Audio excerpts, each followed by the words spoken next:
आरंभ हेबाकु जाउची माँ तारिणींकर 89तम चैती पर्व। यही पर्व माँ आदिशक्ति भगवती माँ तारिणी बीजस्थली पवित्र घटगाँ माटी प्रतिवर्ष अनेक जाकजमक पालन हुए।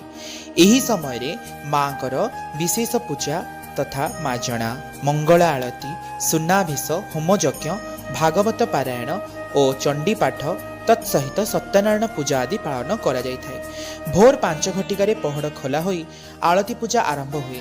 भक्त माने धाड़ी रे श्रृंखलित भाव में माँ को दर्शन करिथांती। 2016 मसीहा एप्रिल 9 तारिख रे चैती पर्व समय 30,000 अधिक लोकंक समागम होइतला।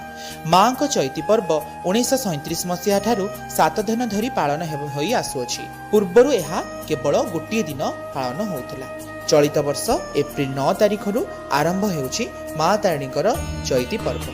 जय माँ तारिणी।